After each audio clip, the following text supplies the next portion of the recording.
Why is it that we don't always recognize the moment when love begins, but we always know when it ends?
Rattled Julian early this morning. Julian is about an... Now, what they're saying right now is that 134 earthquakes have hammered a 3-mile stretch around Monterey County.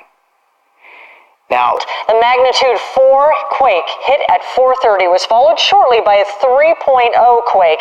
And 10 News reporter Anthony Pura is live in Julian, where they're preparing to cut power because of the winds. Anthony? That's right. It is a double whammy for this community tonight. You can see this trailer here. There's a power generator inside. They are planning on cutting off power to this community because of the high winds and fire risk. And when that happens, this generator will be what will power the town. Take a look. PG&E has installed a generator in Julian. And 10 News reporter... Worried. But Michael Dilley is prepared. Make sure we have... Last couple of hours, 2 more earthquakes up north off the coast of Eureka. The first was a 5.8 magnitude, followed by a 5.0. 18 small earthquakes have shaken Central California in the past few days. Well, people in the state are now wondering, is the big one coming? Joining me now live from Los Angeles to discuss is RT's Brigida Santos. Brigida, 18 earthquakes in a few days, even if they are somewhat small, that's a lot. Why are there so many quakes right now?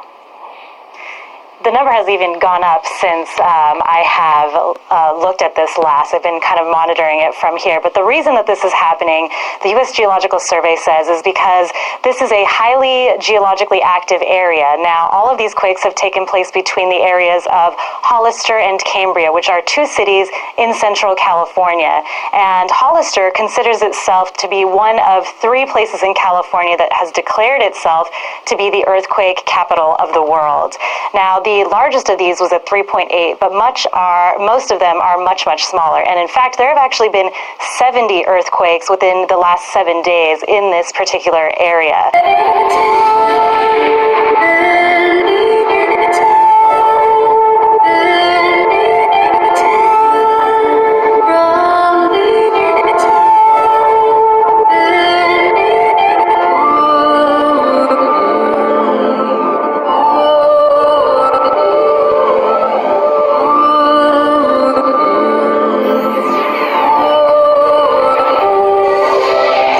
Just moments ago, Wolf, the National Hurricane Center has lifted now the status of the storm to a Category 3, and it's a mid-level Category 3.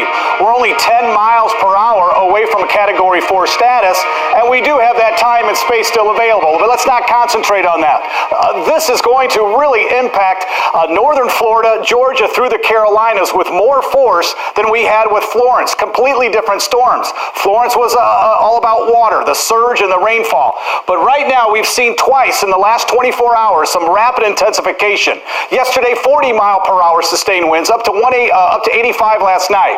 Now we're at 120, and we've got gusts up to 150 miles per hour. We're 295 miles south of Panama City.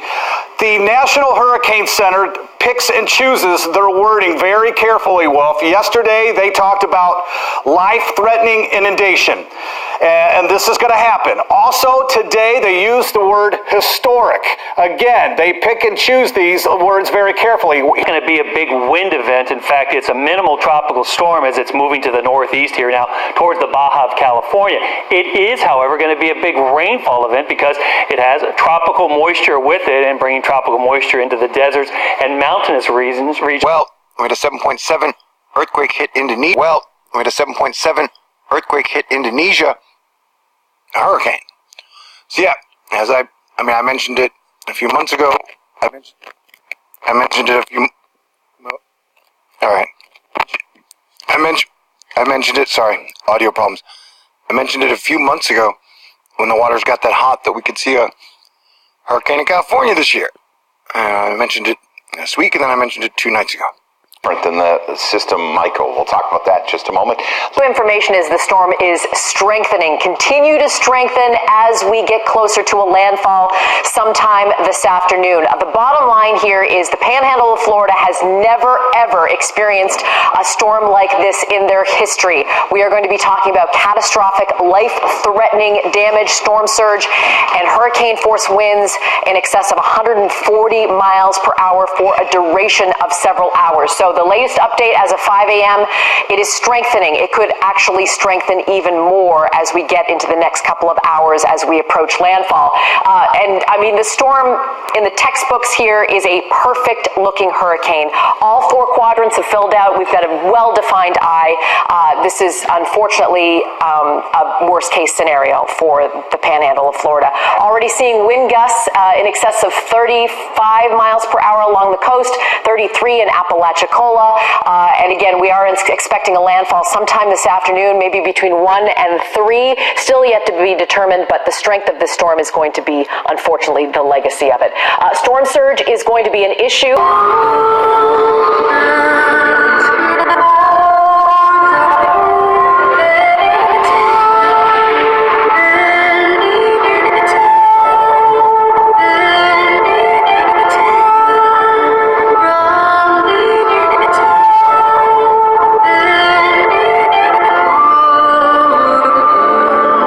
Monitoring the smoky skies throughout the Bay Area.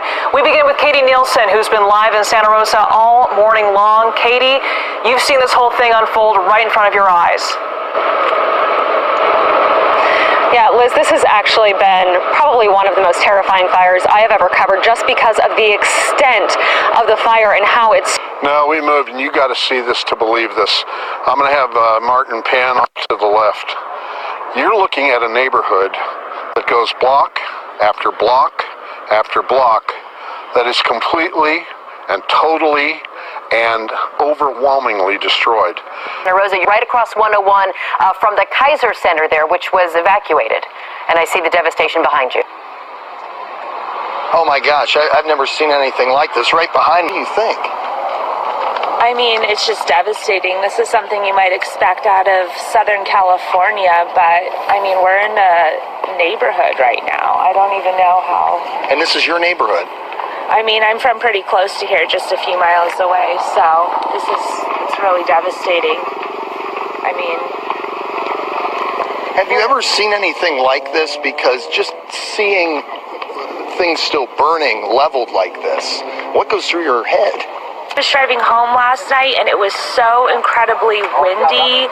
They all commenting on how windy it was, and then this morning you just wake up and this stuff is still falling down behind us. I'm a conspiracy theorist, but I have a very close friend that I live with who is a firefighter, and he thinks that somebody started these fires on. You could tell nothing was going to stop it.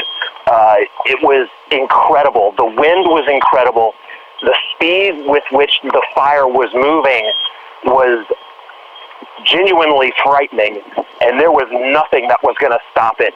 We wait until they get sleepy. Wait until they get so big they can barely move.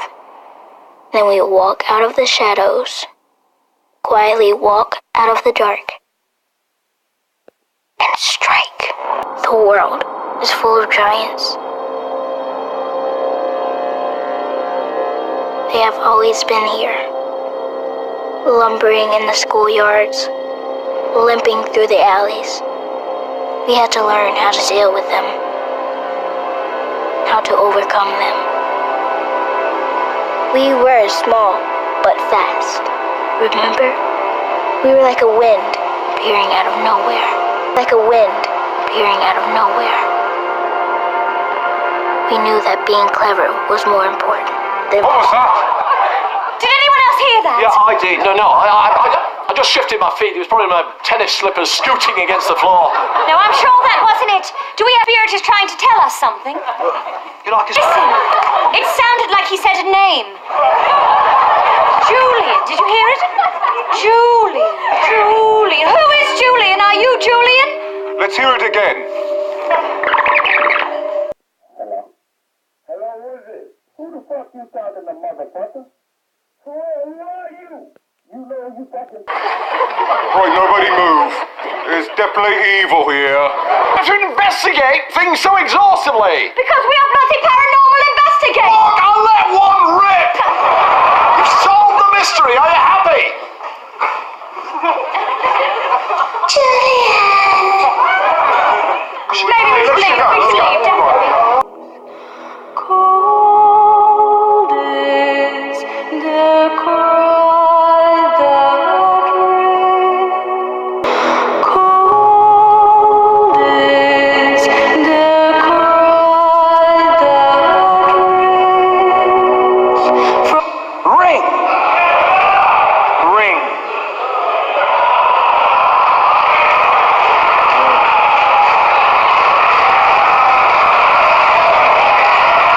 With these, what I refer to as hawk rings. This little guy's popping up. You can see it right in here. And another one right over here. These are called harp rings, folks.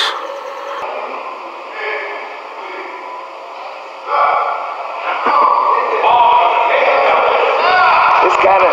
Wait. I'll just say this. You know, this kind of teaching is frightening, you know? You meet a man, he seems so sweet. I am. But when it comes to this,